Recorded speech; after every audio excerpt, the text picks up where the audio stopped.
Hello, everyone tuning in from everywhere around the world for this exciting event. I am Marie Ruel, Director of the Poverty, Health and Nutrition Division at IFPRI, and I'm truly delighted to welcome all of you to the 30th Annual Martin Forman Lecture. For those of you who are not familiar with this series, the annual Forman Lecture commemorates the significant impacts of Martin J. Forman on international nutrition when he led the Office of Nutrition at USAID for more than 20 years. Now, this year, 2020, is one that we will all remember for a variety of reasons. It's also the first year that we are holding a virtual Forman Lecture. I hope we're not starting a new trend for this coming decade, but I'm confident that this lecture will be a great success nonetheless. So without further ado, I'd like to introduce Dr. Jo Swinen, IFPRI's Director General, who will provide some introductory remark. The screen is yours, Jo. Thank you very much, Marie. I am very delighted to be able to give this introduction. I'm delighted to welcome everybody here to the 30th Annual Martin J. Forman Memorial Lecture, which IFPRI has had the pleasure to host since 2002, almost 20 years. The annual lecture commemorates the noteworthy contributions Dr. Forman made to international nutrition. Dr. Forman, as Marie already mentioned, headed the Office of Nutrition of the U.S. Agency for International Development for more than 20 years. He was instrumental in drawing attention to nutrition planning and played a critical role in the development of the United Nations Subcommittee on Nutrition, as well as several micronutrient initiatives around the world. I'd like to take this opportunity to appreciate the commitment of USAID to the Forman Lecture Series, as well as its leadership in the field of nutrition. And it's a pleasure to see Sean Baker with us today. Sean, who is the Chief Nutritionist of USAID. Each year, a speaker is selected to give the Martin J. Forman Lecture based on their noteworthy contributions in enhancing nutrition at the global stage. They are invited to present their personal and often unconventional views on how to improve nutrition worldwide. This is, of course, a very important topic and important contributions all the time, but particularly in 2020, I would say. The situation of nutrition globally needs unconventional views. We know that hunger is on the rise again in the world since 2015. We know that we are against the planetary boundaries with our food systems. And we know that 3 billion people cannot afford a healthy diet. And this was before COVID-19. COVID-19 has worsened, has exacerbated these trends already, and has made nutrition and healthy diets more difficult to get for many poor people in the world. So for this, I really look forward to learning about Dr. Piwoz's contributions as a nutrition champion. She has dedicated her life to improving the lives of women and children around the world through better nutrition. She has a very long CV, and I'm not going to go in details on this. Marie Ruel will talk more about this, but she has published a long list of very important articles. She has also played an important role as a leader both at the Bill and Melinda Gates Foundation and in, for example, her activities in the Sun Movement and in a number of other international areas. I very much would like to recognize the Forman Lecture Selection Committee under the leadership of Dr. Marie Ruel. And I also warmly thank the members of that committee, which include Sean Baker, Alan Burke, Keenan Forman, Marcia Griffiths, Mira Shikar, and Kelly Stewart for helping choose this year's speaker, Dr. Ellen Piwoz. Every year we have the privilege of having the family of Dr. Forman join us for this lecture. And today we are joined here by Dr. Forman's son, Keenan Forman. And we are it's a pleasure for us that this family tradition is continued here. So with this, I'm going to give the floor to Marie Ruel for more details on the illustrious career of Dr. Piwoz. Marie, over to you. Thank you, Jo. Before we do the introductions for Ellen, I'd like to invite Kenan Forman to give us a few words. Kenan is Dr. Forman's son, as was mentioned, and he has participated in every lecture since 1990. And like for all of us, it's his first virtual lecture. So Kenan, I invite you to give a few remarks. Thank you. Marie, thank you, and really appreciate all the efforts that went into making this year happen. Definitely a strange year for all of us, but we are incredibly excited to be here, albeit virtually. I wanted to thank IFPRI especially for their constant support of this series and this lecture. And it is amazing that 30 years have passed, but it's really incredible, and your efforts are really appreciated by our family. Thank you again to everyone on the committee. As Yo had said, really every year it's wonderful that people get together and come up to a final sort of selection of a speaker, and we are incredibly appreciative of everyone. And again, just to mention, of course, Alan, who has been there from the beginning, Alan Berg, and Marie, and Marcia, and Mira, and of course Sean, who has not only been on the selection committee, but is very active in the Forman Fellowship and making that come to reality as well at AID. We're incredibly appreciative. And also I need to say Katarla from IFPRI, who really does a tremendous amount of work. On behalf of my family, we are incredibly grateful to all who not only work to put this together, but also who are in attendance. And again, as 30 years go by, it's amazing. It's a blink of an eye, but my entire family is grateful. And then we are honored to have Ellen speaking this year.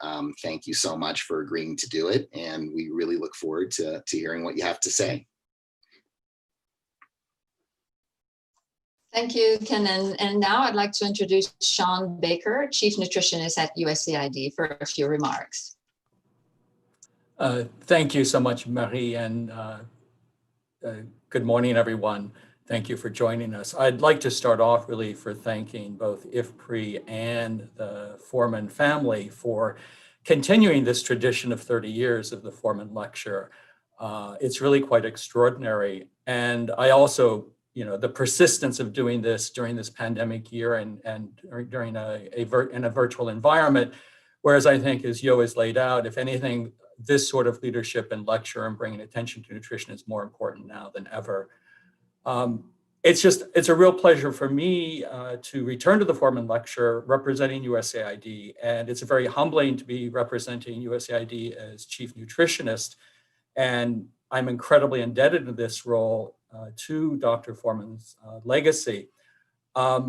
As I was delving into my research back in 2013, I really developed a strong bond with Dr. Forman as I learned just how fundamental his role was in positioning vitamin A through research and programming. And as many of you who may know me on the event today, I have, vitamin A has played probably an outsized role in my career. I would say an evidence-based role, outsized role in my career. And so it's one of the many areas where Dr. Forman's legacy continues to live on and saves lives throughout the world. I won't steal Ellen's thunder because I know, Ellen, you'll speak also to Dr. Forman's legacy, but I think this lecture also emphasizes USAID's continued commitment to elevating nutrition across the agency. I was pleased to join USAID this year as the USAID's first chief nutritionist to really lead the Leadership Council, which brings together leadership across all parts of USAID that are responsible for nutrition. And it really underscores our understanding that good nutrition is foundational to everything we care about as an agency. And that to deliver good nutrition, we need to have the health systems, the food systems, and humanitarian response work together. USAID has over 5 decades of leadership in nutrition, and it really, I think that leadership is really building foundationally on Dr. Forman's legacy. Dr. Forman recognized, among other things, the importance of investing in people, and Kenan has referred to the fellowship program. The the huge workforce, the most important part of the workforce on nutrition we have is in our field missions, or the Foreign Service nationals who lead on nutrition. And part of the legacy of Dr. Forman is the Forman Fellowship, where we are able to bring in Foreign Service nationals from field missions. Over the last 5 years, we've brought in over 13 from 13 different field missions that are nutrition priority countries. And it's this incredible exchange of their on-the-ground expertise with connecting to the Washington colleagues. And these fellows have had the opportunity to represent USAID in global events, contribute to the design not just of national programs, but global programs. And perhaps most importantly, are incredibly strong nutrition champions in the field where action matters. I had the opportunity to learn the story of a recent fellow from Uganda, Alfred Boyo. And while he was here in DC, obviously not this year, but the year prior, he was able to visit women, infants, and children's clinics, or WIC clinics in the US, and to learn about how these clinics play such a critical role in their communities and make the connections to other services. And obviously, the situation in the US is somewhat different than the situation in Uganda, but I think it served as a real illustration of how providing good nutrition is a global requirement, and it really brings together our common humanity. I think that these types of cross-country learning opportunities are really the core of what Dr. Forman believed in. And another clear example of his lasting legacy within USAID and across the nutrition landscape. I know Ellen is going to inspire us as we look forward, but I think it's worth repeating, as much as Yo had said at the beginning, that this COVID-19 pandemic has altered everything we do at the agency. And next year, and this is an incredibly timely lecture, because next year is really make or break, as we start accelerating recovery from a COVID-altered world. We really must galvanize action and commitment to deliver nutrition for the next generation. I wanted to quote Dr. Forman, who said, I think this is back in 1965, "The task is huge, but the rewards are infinitely greater." And so we look forward to Ellen's comments, and thanks, Ellen, for taking this on and sharing with us your words of wisdom. Back over to you, Mary. Thank you, Sean. Now it's my great pleasure to introduce Dr. Ellen Piwoz. Ellen is a great colleague and a friend of many of us listening today. And I think I can speak on behalf of the nutrition community and say that we're truly delighted that Ellen was selected for the 30th Forman Lecture this year. Ellen has had a prestigious career. She's a visionary, and she has applied her vision and her passion to all the work she's undertaken. Ellen recently retired from the Bill and Melinda Gates Foundation, where she worked for 13 years, shaping and supporting the foundation's evolving nutrition strategy. During her tenure at the foundation, Ellen managed a vast and highly diverse portfolio of grants and initiatives spanning from research on healthy birth, growth, and development, testing new interventions and delivery models for improving maternal, infant, and young child nutrition, costing and financing to achieve global nutrition targets, strengthening country data systems and capacity, developing and using analytical modeling tools for decision-making, and strengthening overall the global nutrition architecture. Ellen also innovated in the mere design of the grants by creating learning grants where research and implementation worked hand in hand to generate relevant evidence for program and policy making. Prior to joining the foundation, Ellen was a senior advisor to the Africa Bureau Office of Sustainable Development at USAID and was well recognized for the quality of her research and her work on HIV/AIDS, focusing on the prevention of mother-to-child transmission. She also held adjunct faculty appointments at the Johns Hopkins University and the University of North Carolina in Chapel Hill, and she obtained her doctoral degree at Johns Hopkins Bloomberg School of Public Health. Welcome, Ellen, and we really look forward to your presentation. The The screen is yours. Thank you so much, Marie. When I received the invitation in August to give this lecture, I have to say I was a little surprised and very humbled. Surprised because I had retired in April, actually 8 months ago today, and was enjoying what I thought was newfound obscurity. And the world has changed profoundly since I decided to turn my attention elsewhere. So I wondered, what insights could I possibly have in this new reality? However, I've never been able to say no to Marie, to Sean, and to others on that selection committee. So here we are. Next slide, please.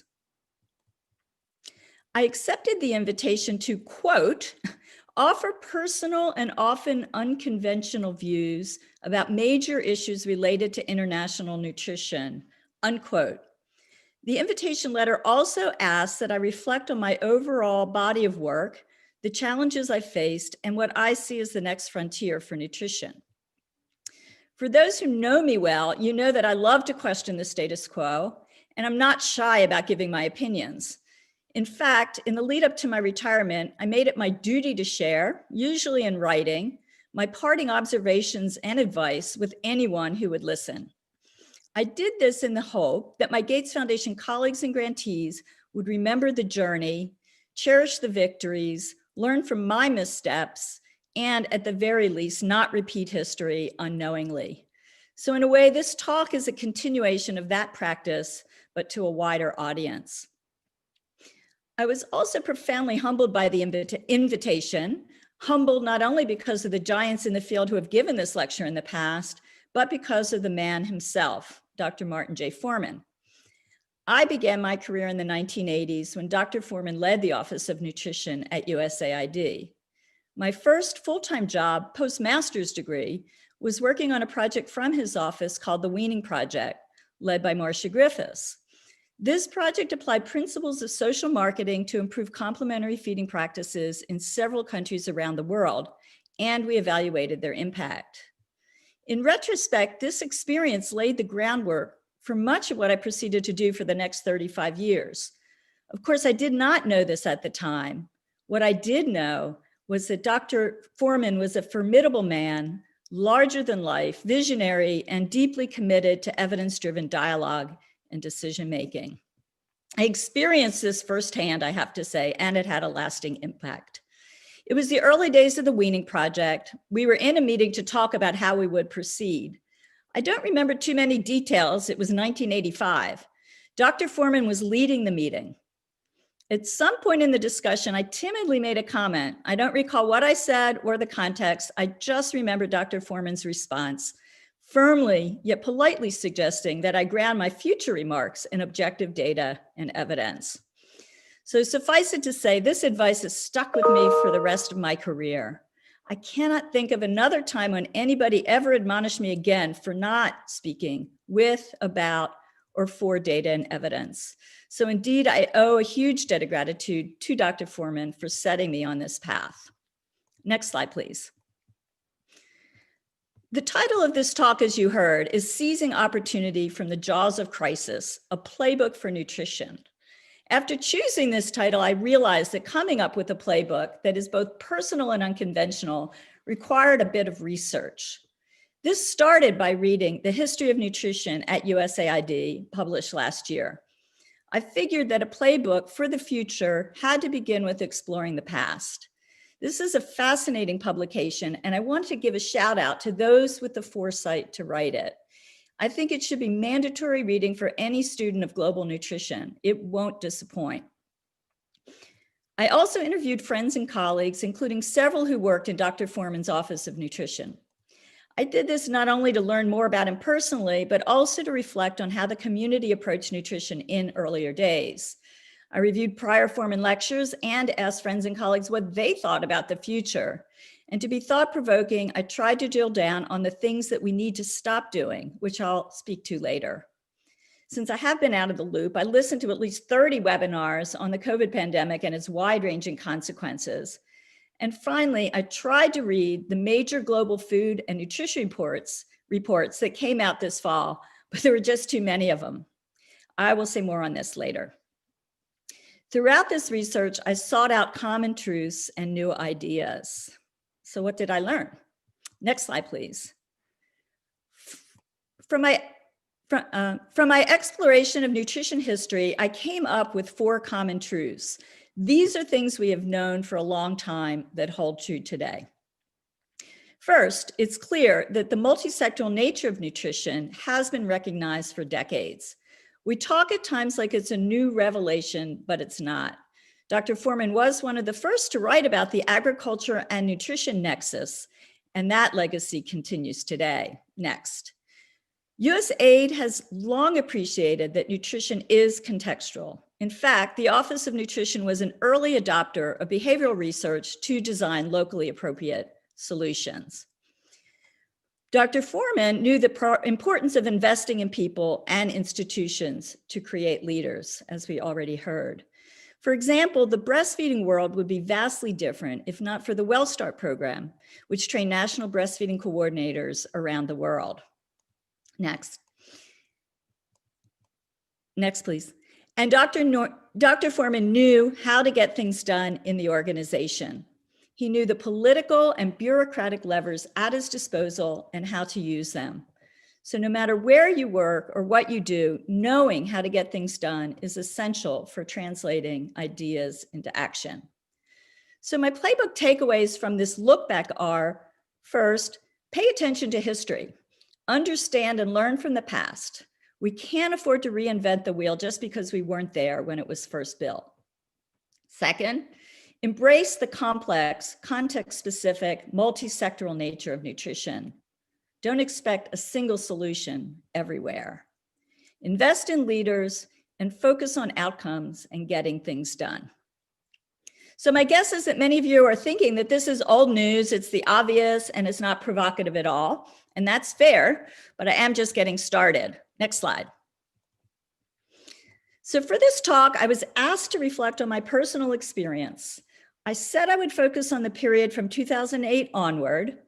So for the next several minutes, I'll speak about my years at the Bill and Melinda Gates Foundation, where I had the privilege of approaching global nutrition from a philanthropic donor perspective. When I joined the foundation in 2007, the field of global nutrition seemed to be floundering. We were a community that largely talked to ourselves, often publicly disagreeing with each other about which problems and interventions were more important. Different nutrition subcommunities were not working toward a shared set of goals. We lacked a common narrative and agenda for action. We desperately needed an organized advocacy community to help move things forward and an engaged civil society to create a sense of urgency and call for accountability. Yet rather than build bridges, we seemed to scare away outsiders who did not understand our technospeak or what to make of our internal disagreements. We were also chronically underfunded, or as some said, our financial support was anemic. We had a narrow base of donors and not much in the way of donor coordination. Past mechanisms were largely defunct. We had no overarching framework for investment, and if you were a donor with some resources, as I was at the time, it was hard to know where to invest them and what the returns could be. We had just one target in the MDGs, reducing underweight, but it was embedded in a poverty reduction goal. The prevailing belief then was that nutrition would improve as a result of poverty reduction. There was little appreciation of nutrition as a key ingredient for economic development, something actually known in the early 1960s and discussed in the USAID history. The World Bank had just published the book, Repositioning Nutrition as Central to Development, but greater traction was needed. Next slide, please.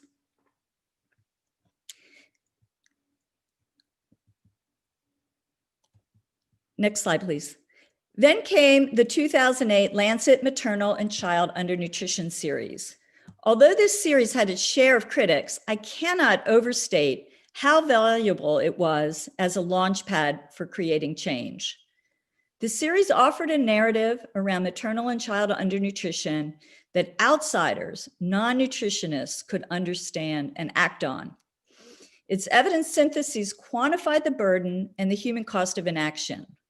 One of the papers estimated the potential impact of scaling existing proven interventions and somewhat controversially, another paper highlighted important truths about the dysfunctional global nutrition ecosystem.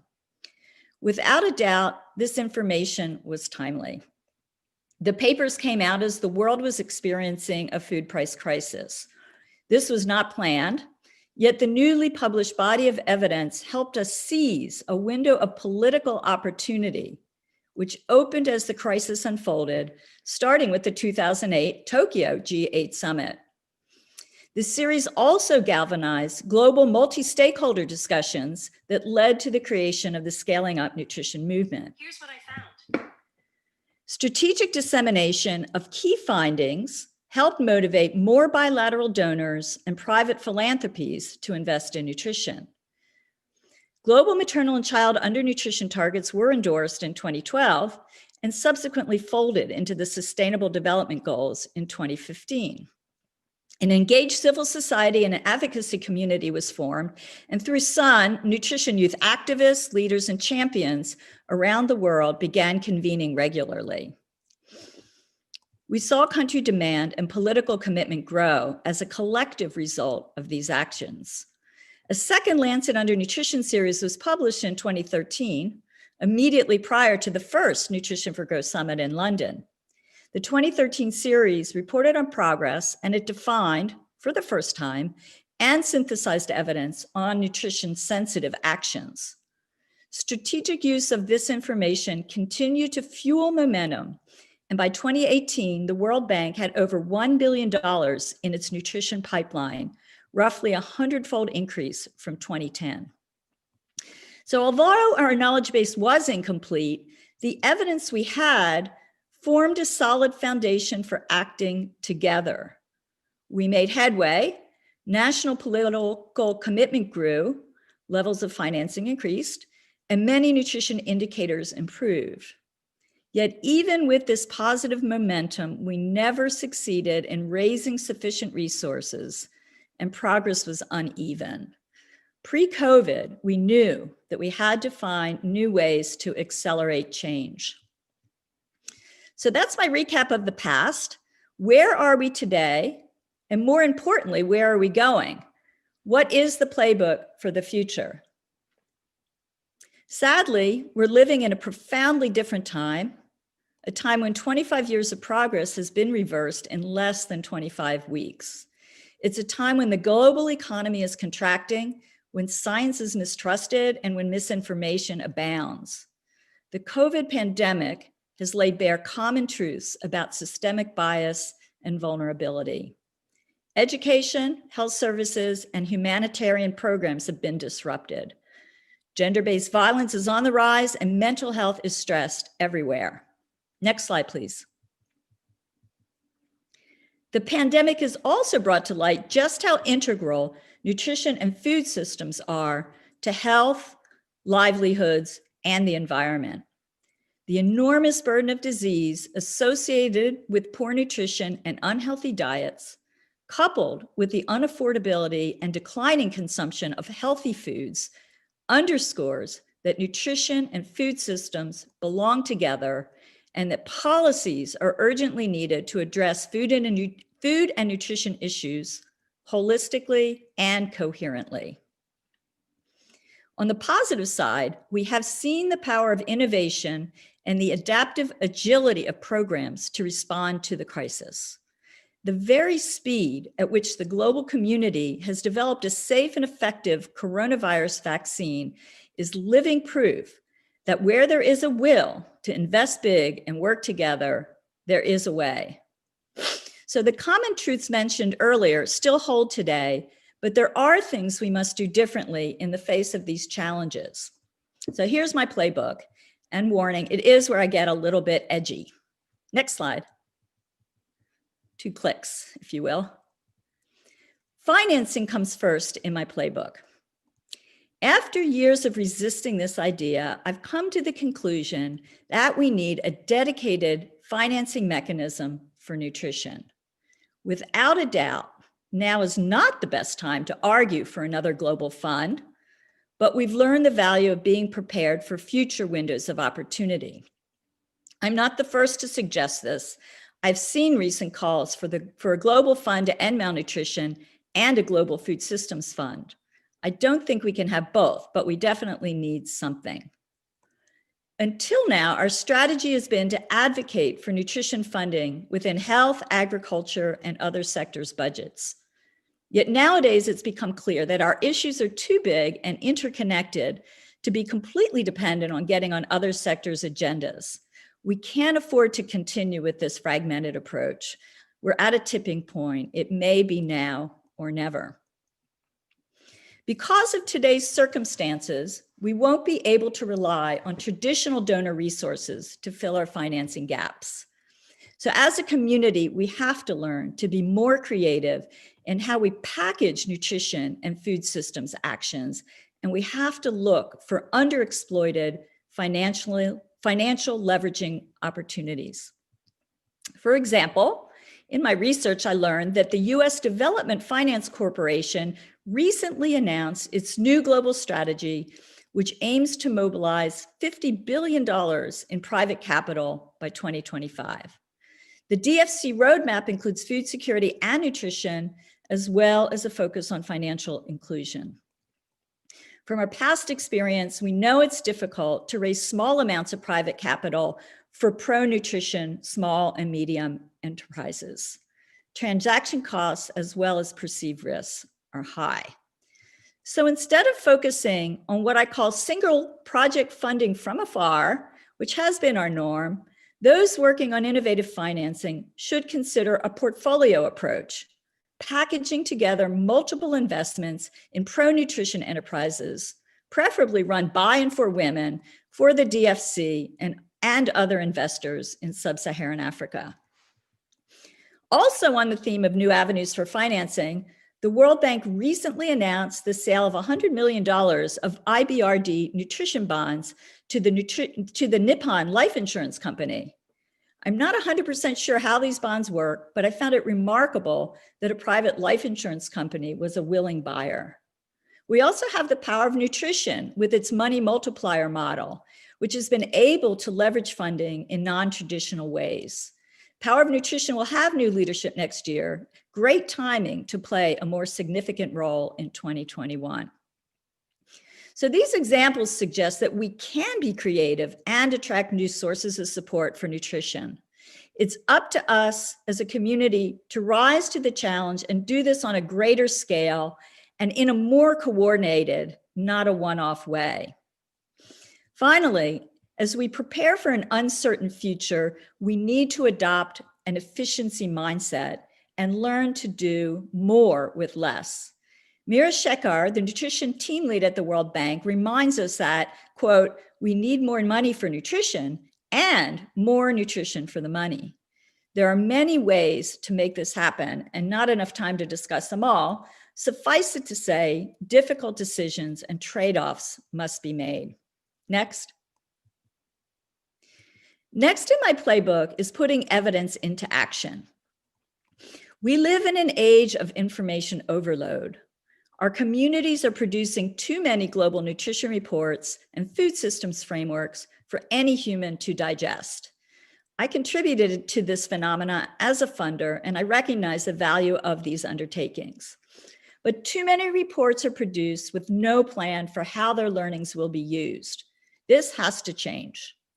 A few people I interviewed suggested that we need the equivalent of an intergovernmental panel on climate change, or IPCC. This is a high-level body that serves as a focal point for unified attention and policy coherence on climate issues. If we had this, the remit should be providing greater clarity on and raising the political profile of food systems related policies that take nutrition and the environment into account, with a mandate to hasten translation of evidence into action. In the spirit of being propositional, and instead of reinventing the wheel, we could consider redesigning the GLOPAN, or Global Panel for Agriculture and Food Systems for Nutrition, to play this independent role. The panel has written many relevant papers and policy briefs, which are also worth reading. In the meantime, The lead organizations for food and nutrition and their donors should agree to reduce the number and overlap in global reports and frameworks that are published every year. Any reports that are produced ought to have an action plan for metrics for how contents will be used and what change they will instigate. Next. I would be remiss if I did not mention research, having funded a great deal of it in the past. Our community spends a lot of time on nutrition-specific intervention research. It takes years, and these studies are expensive. And even then, because context matters, we have a hard time agreeing on how to translate results. We've seen this over and over. With COVID, we're hearing that it's not enough to come up with a new vaccine. It's vaccination that really matters. The same is true for nutrition. It's not about having the perfect supplement. It's about strengthening delivery at scale, reaching vulnerable and marginalized populations, understanding why actions work or not in different contexts, and adopting them. Previous Forman lecturers have spoken to this need. There is more implementation research going on now than in the past, but it still seems to be investigator-driven and not sufficiently directed to systems issues and getting impact at scale. My future playbook also proposes a greater focus on policy research. Governments can't abdicate responsibility for diet quality to the private sector, or assume that healthy diets are a personal responsibility solved by nutrition education alone. Interesting research has been done recently on the drivers of food choice. The important next step is generating evidence on the combination of policies, including incentives and disincentives, that will favorably and sustainably alter the food environment and the choices people make. This research agenda should be developed with policymakers to guarantee relevance and uptake. And compliance and enforcement research questions cannot be overlooked any longer. Next. One of the most important lessons from the past decade is the power of speaking with a unified voice and the self-inflicted pain experienced when we don't. It's not that everyone has to agree on everything or that there's no room for healthy debate. We absolutely need this. But we can accelerate progress if we pit one nutrition issue against another. There should be no more false dichotomies, stunting versus wasting, undernutrition versus overweight and obesity, diet quantity versus quality, prevention versus treatment, and so on. There is strength in numbers. Fragmenting our efforts is like swimming upstream. We have to connect the dots between issues and work better together. Our future advocacy must use a narrative that unites our asks in a synchronized way. A consortium called Standing Together for Nutrition has already formed and could be built upon to help fulfill this goal. Next. Last but not least is something Dr. Forman knew well. We must invest in, nurture, and empower the next generation of leaders. After all, progress depends on people and relationships. This is something everyone listening today can commit to doing. Improving nutrition is a long game, and we need to be dedicated to and constant in our efforts to help early and mid-career professionals grow. Today's virtual work environment has enabled people at all levels and from all corners of the world to be part of important conversations about the future. Their voices and these perspectives from the field should continue to be center stage, both heard and heeded. Next slide, please. In closing, I want to thank you once again for inviting me to give this lecture and for listening today. We're at a critical juncture. 2030 is 10 years away, and we're far from our global goals. The future is uncertain. Yet there are political opportunities on the horizon. 2021 will be a year for nutrition action. We have a new administration coming in the next month in the US. Sun is entering a new phase, And the UN Food System Summit and the Tokyo Nutrition for Growth Summit will happen later next year. In fact, there's a launch event for the Tokyo Summit next week on Monday. Albert Einstein is credited with, but did not actually say, the definition of insanity is doing the same thing over and over again and expecting different results. We need different results, so we must try different approaches. I've offered some ideas today. You may disagree with them, and that's fine. The important thing is that we join together to embrace the challenge, seize the opportunity, and come up with a playbook for the new realities that we face. Next slide, please. Thank you very much.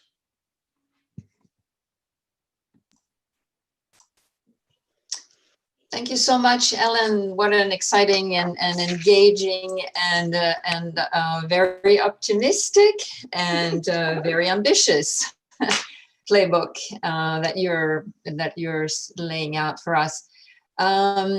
I forgot to mention to people that you should put your questions in the Q&A box, and we will take questions. We have quite a bit of time. So please feel free to start putting questions in. Submit your questions on ifpree.org, Facebook, LinkedIn, YouTube, or by using hashtag #AskIfFree on Twitter. So in the absence of questions, you can elaborate more. I think personally, I feel that there are so many very useful recommendations there, and I was trying to underline a few that I thought were just so important. One of them may seem trivial in a way, but has actually done a lot of harm, is when you mentioned we need advocacy that unites.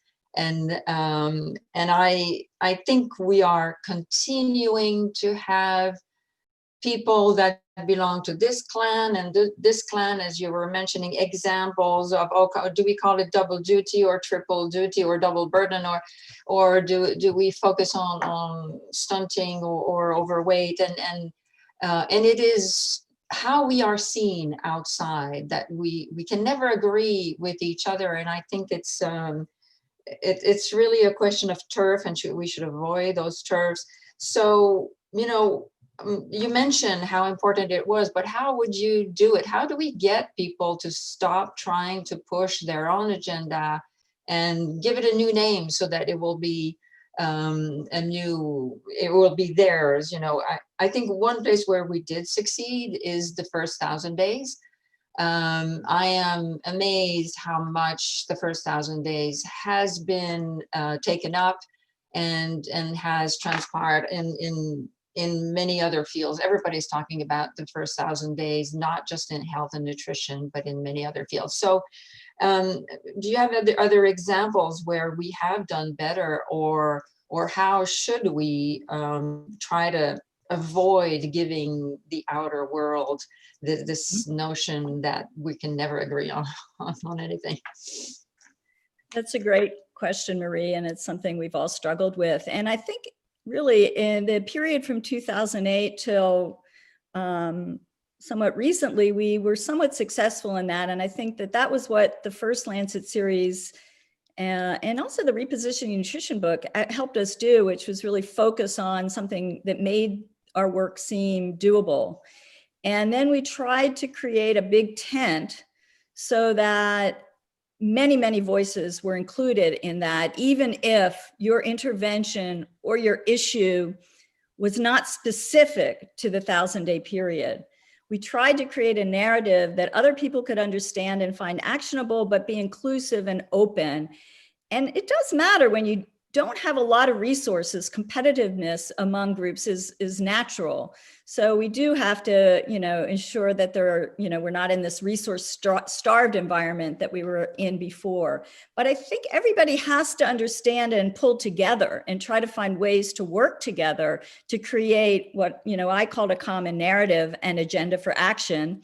And then different groups see where they fit in there and not constantly or try to undermine kind of the overall narrative for the purpose of say, scoring points or getting attention to one of the issues within it. It's not an easy task, I agree. It needs leadership, and that's why something that's higher, that transcends our individual institutions, is often important. So I don't know if this idea of an international intergovernmental panel is feasible, but something that really comes over as an overarching umbrella that allows for a narrative that everyone can buy into. And so we don't seem to be publicly disputing each other, disagreeing with each other on fine points, when the main message is trying to raise resources, develop and implement policies, as well as interventions and programs that are going to make a difference at scale.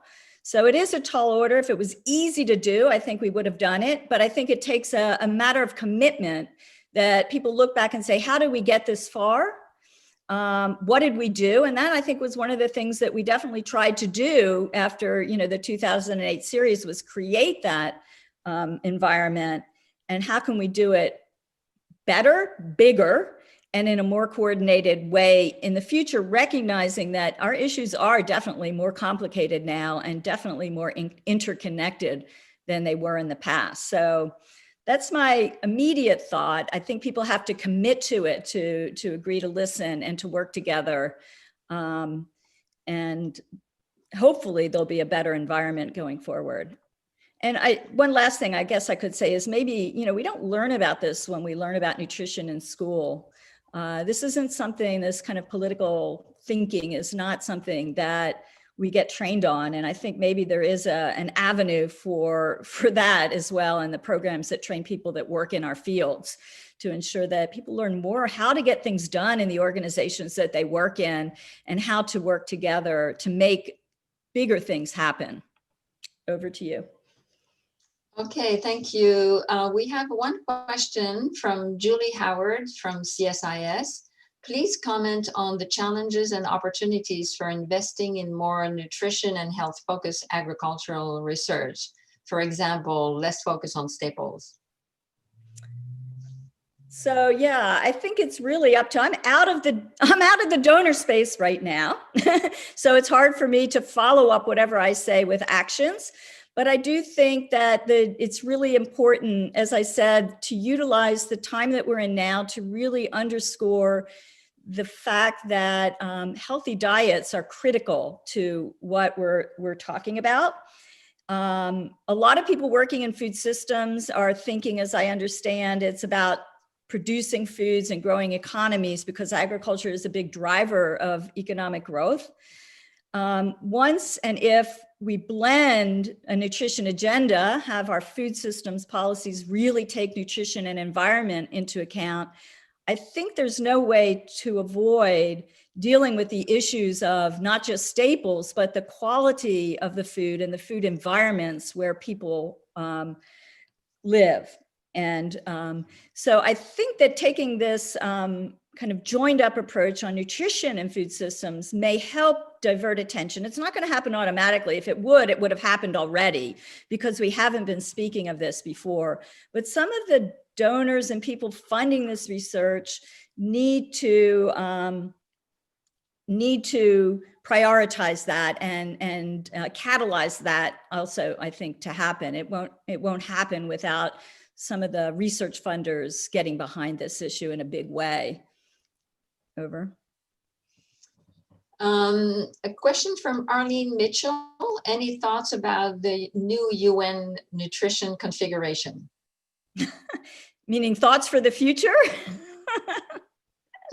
No, I haven't given that one any thought, to be honest with you, Arlene. It's a great question, and it's great to hear from you. That's interesting. It's one issue that I didn't really give much thought to, because I'm not really a big person on too much reconfiguration, as it takes so much time and energy. My proposed kind of playbook was to create this kind of something above everything that could help prioritize and create clarity and draw attention to, political attention to, but I honestly didn't really think about a new configuration, if you will. Sorry. A question from Rajul Pandialorj. How do we get more nutrition leaders? How do we revitalize nutrition education and mainstream nutrition into higher level education, including policy schools? That's a great question. And it's great to hear from you also, Rajul. Like leadership is, can come from a lot of places. And I think I made a call, I made in my talk, that everyone needs to commit. Everyone listening here needs to commit to fostering the future leaders, the people you work with, to provide them for opportunities to grow. Leaders come at all levels and from all places.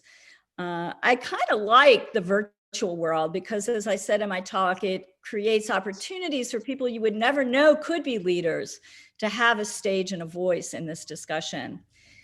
I think the way we train people in graduate and postgraduate and even university education, does tend to be somewhat technocratic and should be more politically oriented and learning about and how you actually get things done in the world. How do you know and how do you seize political windows of opportunity?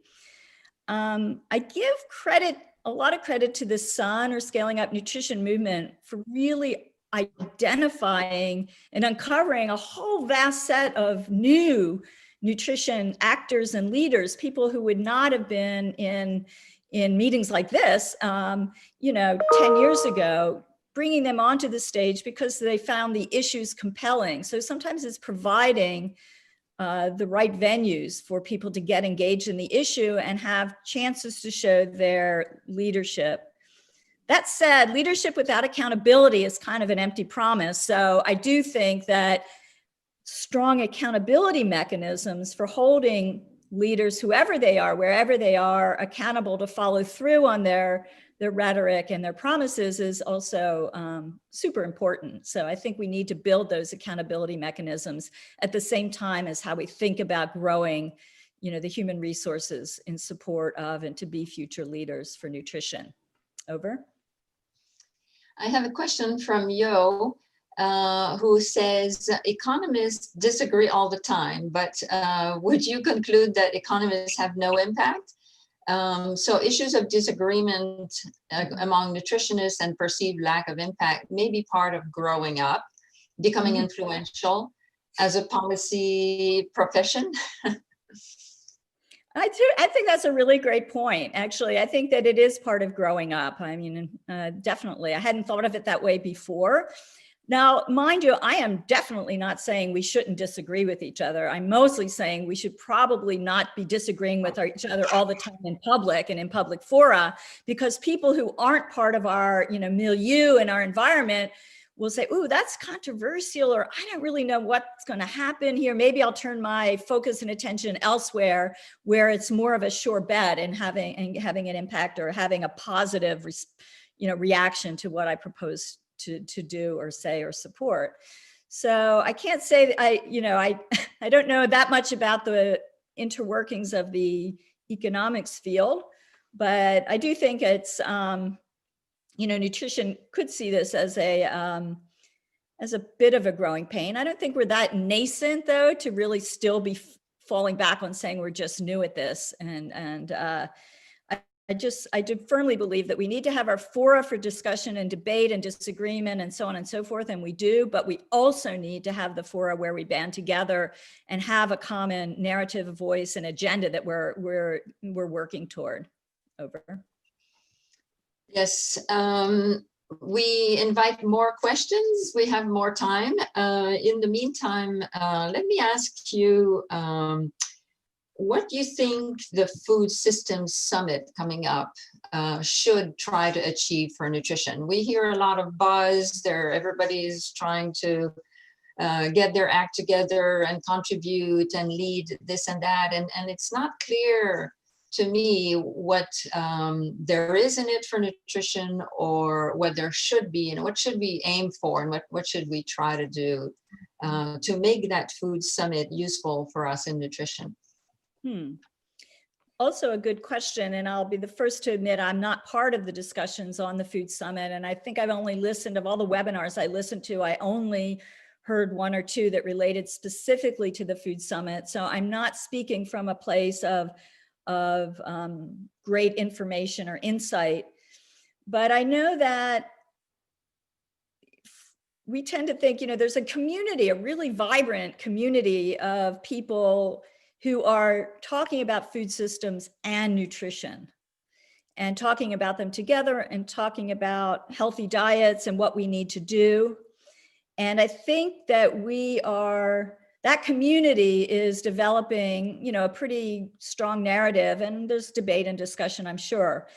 But I think it may be, I'm not really sure about this, a community that's largely talking to itself and maybe hasn't made as much inroads into the broader food systems dialogue.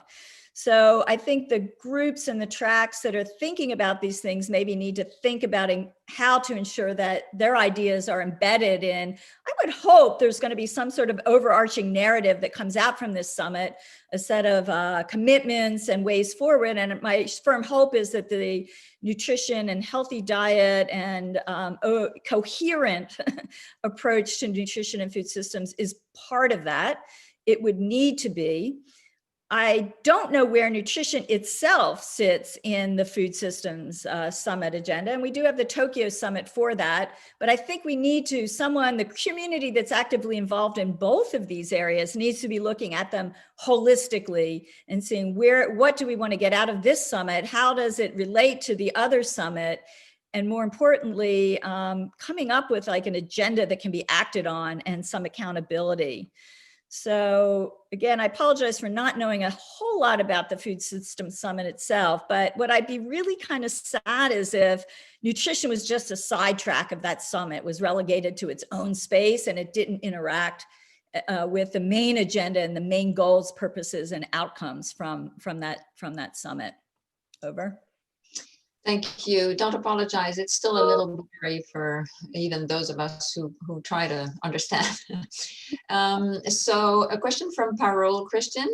Great talk and vision for a playbook, Ellen. You mentioned Sun. What do you think were its great successes, and what does it need to be different, to do different in the future? Thank you, Parole, and great to hear from you.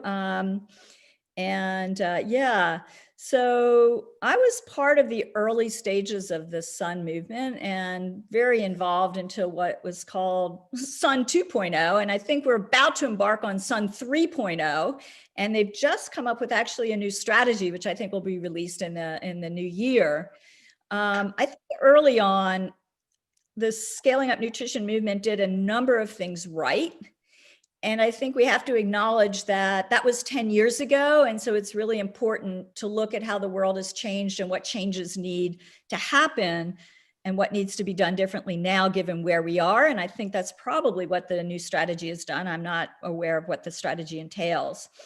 But what I think the Sun did right to begin with is it decided to be a little bit amorphous and an open tent that didn't try to, like many movements in the global health space, like a lot of the movements in global health, like say, oh, we're going to start this initiative and we're going to have 8 front runner countries and we're going to invest and get a lot of money in those countries and then see what we can show happens, and hopefully that will attract more resources to do things more widely. Now that's an oversimplification, but that's was a general model for some of these initiatives. And I think what the Sun did well, and David Nabarro is highly credited with this vision, was to say, no, we're not going to be about picking a few countries. We're going to be about widening the tent and creating momentum and trying to organize at the country level and getting high level buy-in for nutrition and organizing structures and opening the tent up, coming in with plans and coming in with at least budgets and things like that, trying to organize ourselves in a way that we hadn't organized before. And I think that was pretty successful for creating momentum in a number of countries where there might not have been momentum otherwise. Arguably, there are countries that have done very well in nutrition without being part of Sun. It's not to say that Sun was necessary for that, but Sun was able to kind of create multi-stakeholder platforms and a place for groups to come together and to give more voice to advocacy and civil society and things like that. So I think those were the early kind of wins with Sun. And I don't really know where the Sun is heading, you know, in the next generation, but without a doubt, things are more complicated because not just of COVID, but because, you know, of the increased recognition that Sun, which originally focused on maternal and child undernutrition, can no longer avoid thinking about issues related to non-communicable diseases, overweight and obesity. And those, in fact, center largely around healthy diets and how do you ensure healthy diets and food systems that can provide that nutrition. And those are maybe new issues that the Sun hasn't really been as successful in diving into. So I think it will need to figure out ways to do that. And I'll just stop there, and hopefully I've provided some food for thought in that comment, in that answer to that question, Parul. Yes, for sure. Mira, thanks, Ellen. That was fabulous. Nutrition has in general focused more on interventions than on policies. What have we learned from other fields on this? That's a good question. I'm not so sure. I spent a lot of time studying nutrition and not as much time as I should have studying other fields, but I do feel that, you know, policies matter. They're big levers. They make a big difference. And I feel like nutrition is underinvested in the policy space largely. And it's maybe one of those fields where we really need to invest more in the policy space, because nutrition at many levels involves, you know, behaviors, day-to-day choices and things that happen all the time everywhere. And so policies are important levers that I think we need to get a lot more serious about and a lot more data on and focus more attention on, which is what I said in the talk. I can't, unfortunately, off the top of my head, call out another sector that has been more focused on the policy arena and trying to make high-level changes in policy. I don't know if education does this better or other sectors, but I think it's worth something I put on the list of things, the Playbook things. Let's learn more about it, because I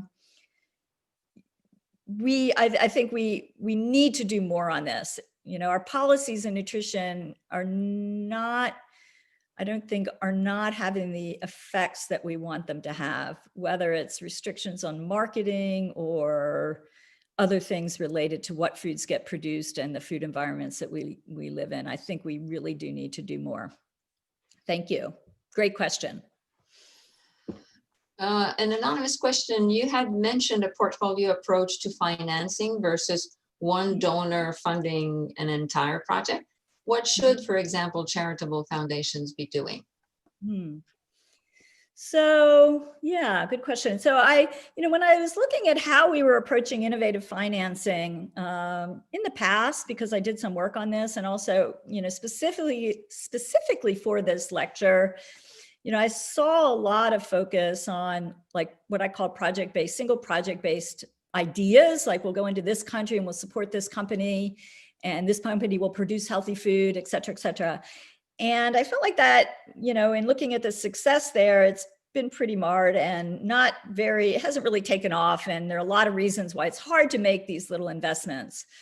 So I thought, you know, for philanthropies, even especially, you know, that can maybe hook up and find local investors, local people on the ground, either at the regional level or other, you know, investment banks and things like that, who know more about what's going on in the countries in any particular region or sub-region, that could do the work of scouting out where are there promising opportunities and seek ways to package them together for, you know, charitable foundations, by the way, come in all sizes and shapes. So there's big ones like the Gates Foundation, and there's other little ones that are involved in the space that maybe don't have the luxury of taking this approach. But I do think that in order to do things on a grander scale, and have more of an impact, first of all, who's ever working in the space, it needs to be coordinated across all the different actors. And there are lots of different actors in this space. They maybe aren't nutrition or, you know, food and nutrition actors, but there are a lot of investors in this space. So my first thought is, you know, looking for opportunities by engaging, you know, financing organizations or organizations that know know the lay of the land on the ground. Where are there opportunities for investment? And then partnering, looking to partner with them and with others, but pulling things together and not trying to do it in a one-off way. I don't know if that answers your question.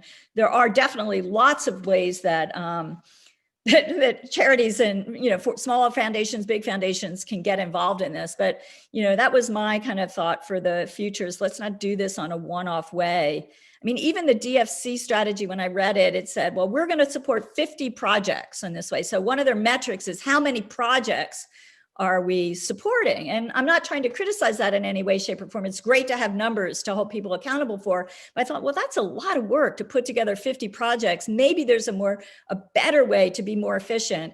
And so some, you know, foundations and, you know, they have the ability to get in that space and figure out how can we be more efficient?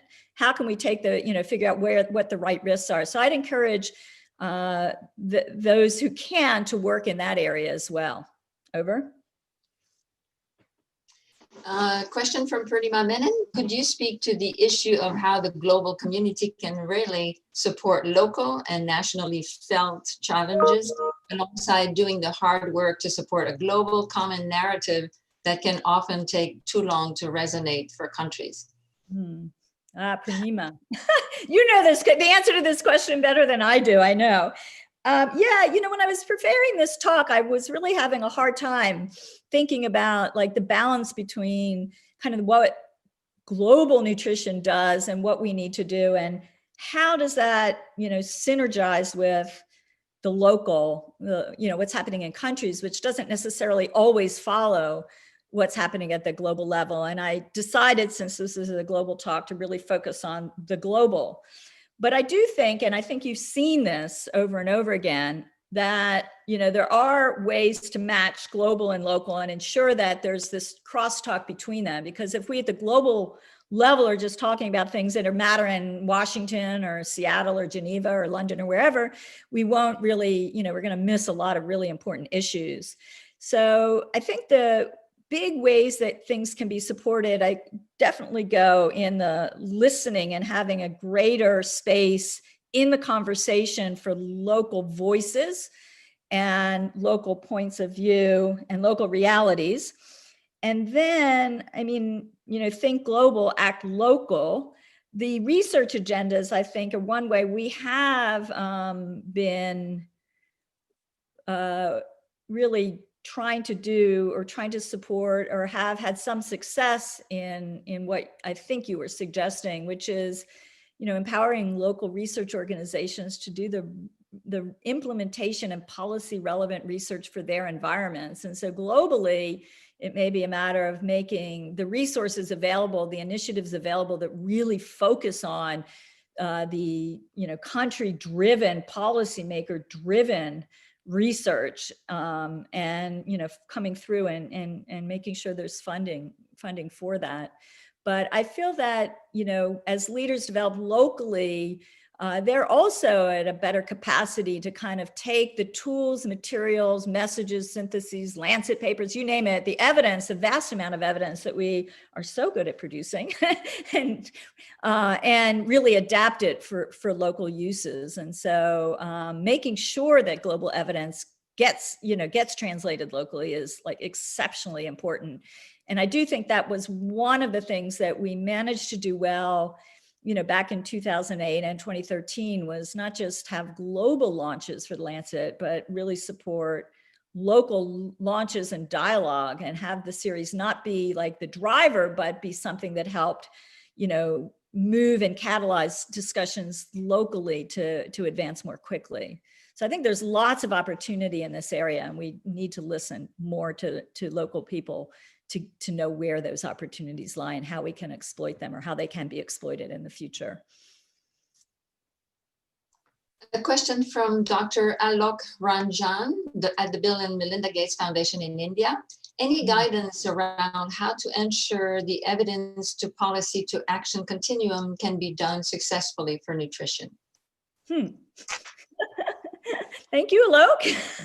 Never easy question. So yeah,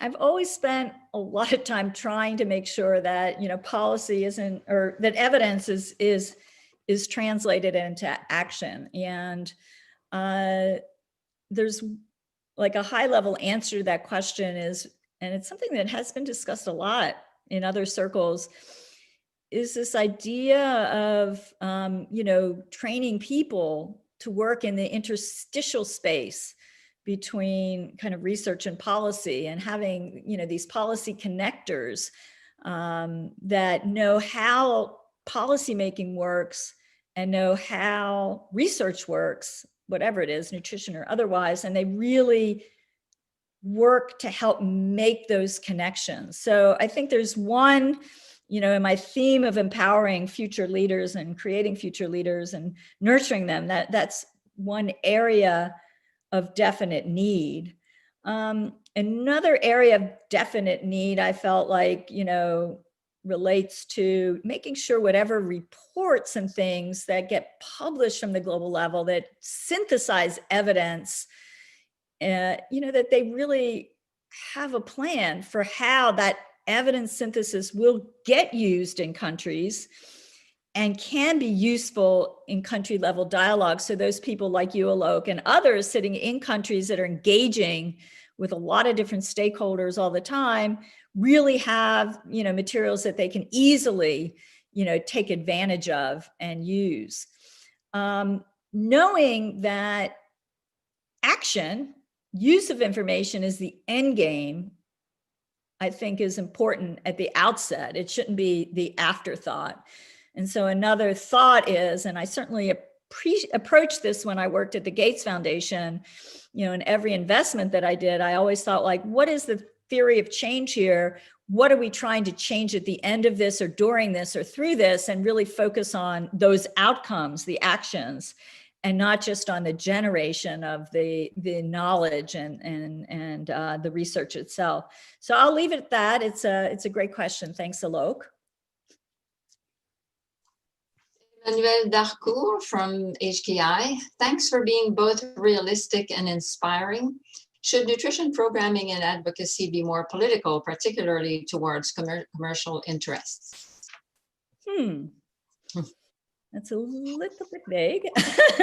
Yeah, so I think that first off, I'm a big proponent of advocacy that is based on evidence, number one. My personal view is that the answer to your question is yes, because I think in the bigger scheme of things, we can't skirt over the fact that when we look at malnutrition in all its forms, when we look at the environment, when we look at other things, you know, there are, you know, conflicts of interest and issues that relate to commercial interests that have to be taken into account. And sometimes there needs to be advocacy and accountability around those things.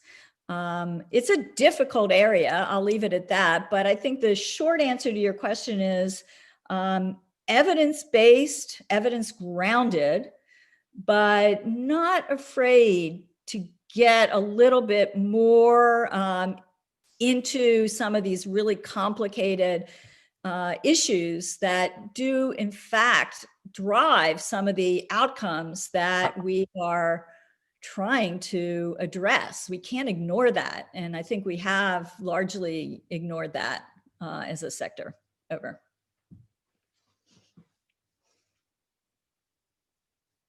You're muted. I have been doing so well. From Lina Mai from WHO, great talk. What would you hope with the Biden administration to happen in the US for nutrition? Oh, lots of great things. That's a really great question. And I have, there's lots of, interestingly, the Biden administration and its global development, our global health group has a number of nutrition people, if you will, nutrition sensitive people on the transition team, which I thought was interesting. I'm super excited with Sean being the chief nutritionist at USAID and leading what's now this US government, whole of government nutrition coordination plan, which I didn't mention in my talk. but it is an opportunity for the next administration to use all the parts of the US government to come together and work, toward the common goals. And so there was earlier this week a stakeholder consultation for the US government around the next iteration of this coordination plan. And I think that will be really helpful as a kind of a roadmap. The plan itself, from what I understand, they took a page out of the playbook from Sun and created a senior officials group, which are the senior leaders in all the major institutions that touch on food nutrition issues, to commit to being part of the global plan. And therefore that puts nutrition front and center on their agenda. So I think there's lots of things that are going to happen at the operational level that aren't like the high level political Washington level that I think will be really important. Obviously, I think it's important for the US to rejoin WHO, and I think that will happen. So I'm not going to say that's something they should do, because I think they will do that. But I do think that having worked for many years on this issue, the US itself has waxed and waned in terms of how kind of global it was versus kind of US centric, US driven it was. And it was really nice, I have to say, during the Obama years to have the idea that the US would be part of a global dialogue and really emphasizing working with other countries and other institutions. It had more of a collaborative feel to it. So I'm optimistic, whereas in the past, it was really like the US and this is our policy and this is how we're going forward. And we did great things, don't get me wrong, but I feel that like that global niche environment and milieu and appreciation for the importance of acting globally and with the global community, I look forward to that happening again under the new administration. I really hope that does come to fruition, because I feel that especially now when we're dealing with so many complicated and interconnected problems that relate to the environment, that relate to the food system, to relate to health systems and nutrition's role in all of those things, it is important to take a global perspective and be part of the larger global community. So that's a big high level hope that will happen going forward. Thank you, Lena. A question from Janice Alvi from USAID. You mentioned Well Start as critical for breastfeeding today. From your playbook, what is the most important for where we need to be with regards to breastfeeding in 2030? That's a great question. So, my entire career, I've been a very strong supporter of breastfeeding from many different angles and many different initiatives. And I feel that it's not just a critical intervention, practice, fact of human biology and our species. We did a Lancet series on breastfeeding in 2016, which aimed to recharacterize breastfeeding and how we thought about breastfeeding practices and breastfeeding itself as not being just the individual woman's responsibility, but a societal responsibility, something that needed to be seen and supported as the norm and not the exception.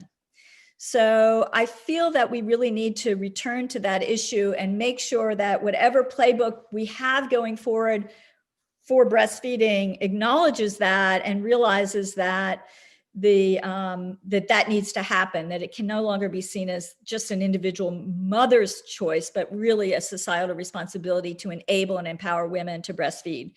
We definitely need more resources going into breastfeeding. I, at the Gates Foundation, chose to invest a lot when I was there on breastfeeding early on because I felt like it was what we called a market failure, something really important that many people were not really investing in and trying to give it a new life. And I'm pretty pleased and proud of the work that's been done by Alive and Thrive, which IFPRI is a part of, and many others.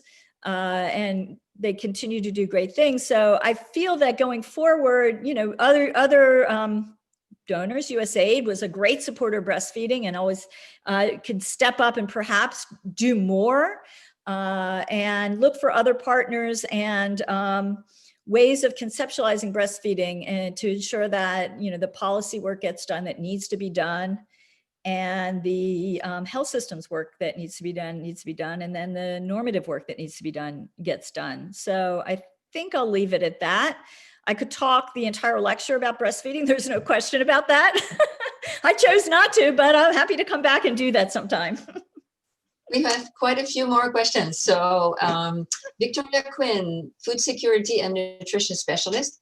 Ellen, thanks for this great talk. Can you please share your thoughts on the role of big food and beverage in improving the overall food system for nutrition? Sorry.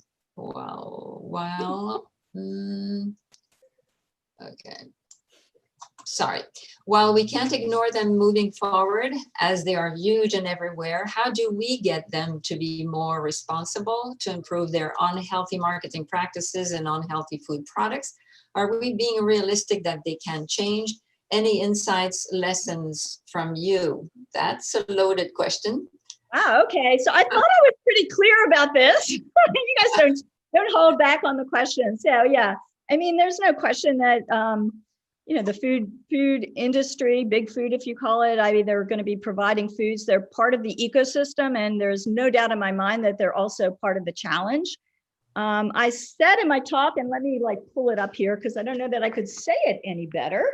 I think I said something like, let me see. Where is it? Okay. Oh, yes, here it is. Sorry. I said, governments can't abdicate responsibility for diet quality to the private sector. And then I said, or assume that healthy diets is a personal responsibility solved by nutrition education alone. So I do believe, and I'm independent and retired, and I can say these things. I do believe that there is a responsibility on the regulation side to try to get food companies to move faster, and that without that, I think that we won't make the progress that we need to make. And so I do believe that's why I made a point of saying that the research agenda around policy and coherent policies for food and nutrition, a panel, a high level independent authority that looks at, food systems related policies, which would include, food companies, big food, if you will, to look at the nutritional impacts as well as the environmental impacts, because we have not just, the effects of obesogenic foods and the unhealthy food environments. We also have the actual environment to think about in terms of the food system and the role that food companies play. So my sense is absolutely, we want the private sector, big food companies to be doing more and better, but just asking them to do that or relying, I think, only on their kind of goodwill or corporate social responsibility initiatives or things like that. I think it may result in some progress, but it's not going to be fast enough if it happens. And I think we've seen that all along. The change is slow and incremental. And I think right now we're looking at, and we really do need to look at much more bigger sets of changes. So I'll leave it at that. Thank you for that very simple question. Yes. A question from Stuart Gillespie. Great talk. There's a whole domain on social and commercial determinants of health, and yet nutrition is relatively silent on this. Why is this, and what can be done? Why is this, and what can be done? So great question. I have my own theories for why this is, and I think a lot of it has to do with a little bit of our medicalized model that we've had for so many years in nutrition per se, and a large part of the nutrition world is, and the way things happen, I mean, we're really looking for things that will make a difference. And so a lot of research has been very much using a medical model, which isn't bad, but I think it largely means that we've been looking for or overlooking the social determinants aspects. And I think, the COVID pandemic is really, as I said, laid bare that you can't, that's once things go bad, you really see that these are the things, the systemic biases and the vulnerabilities are things you cannot overlook. So I do think going forward, there should be more sensitivity to this, and particularly if the nutrition and the food systems join together, there may be much more appreciation for the underlying drivers and the inequities and the vulnerabilities. And, there has been more focus and attention to what we call equity, but a lot of that has been really focused, narrowly, say, on income inequity and things like that. And I do think that, social determinants need to take more of a center stage.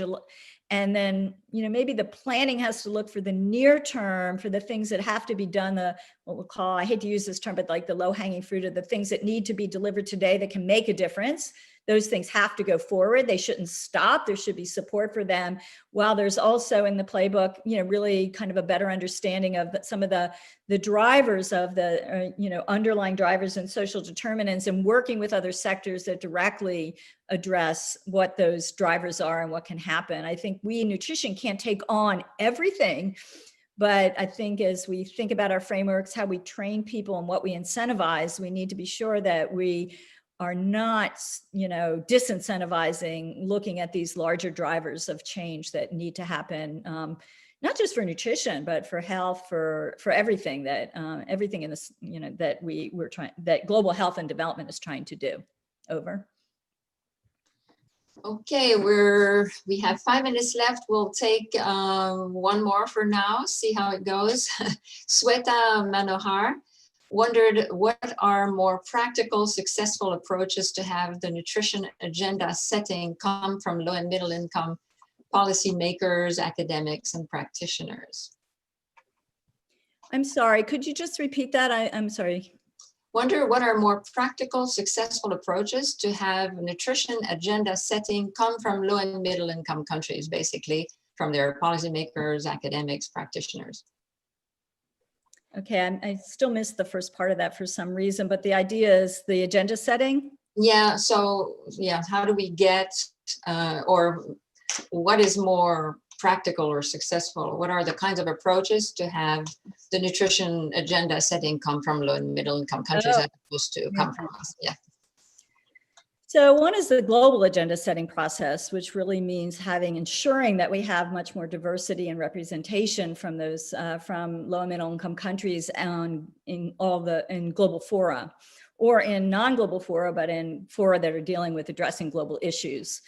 That's one issue. And then of course, locally, there are a number of things that can happen to ensure that nutrition gets on the local agenda. And some of those relate to, the coordination that should occur among different groups,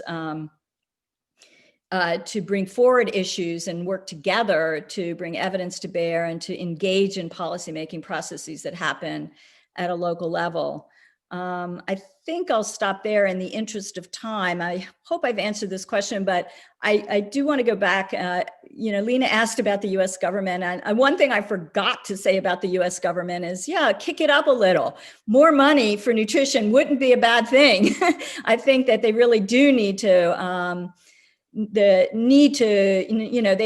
House, I think it was a House resolution just passed earlier this week about supporting, nutrition and I think food security. I forget, I didn't read the exact resolution, but I noticed it was a bipartisan resolution, but it didn't, have money attached to it. And when I read it, I said, show me the money. I think the new administration could really be more aggressive in funding this agenda that brings together nutrition and food systems and environment and health in a much bigger way than has been done in the past. So thank you for letting me interject with that additional thought that came to me afterwards. Thanks, Ellen. I'm afraid we're going to have to stop here, and there are still some questions, very good questions, but unfortunately we're running out of time. So obviously your excellent presentation brought about a lot of thinking, good questions, seeking advice from you one last time. So thanks for that. Thanks for the really stimulating presentation, and for all of your energy and passion in responding to questions. We recognize you there. We miss you. Do stay in touch as much as you want to or can or are willing to do, given that you have decided to retire. We do need your wisdom and your experience, and just bouncing ideas would be great. We certainly have a very big agenda, and we'll need all of the minds we can have for the building back better after COVID. So don't go away, and thank you for a fantastic lecture and answers to the question and the questions. Yeah, thank you. Thank you all, and thank you, Marie. Thank you everyone for listening. It was a lot of fun.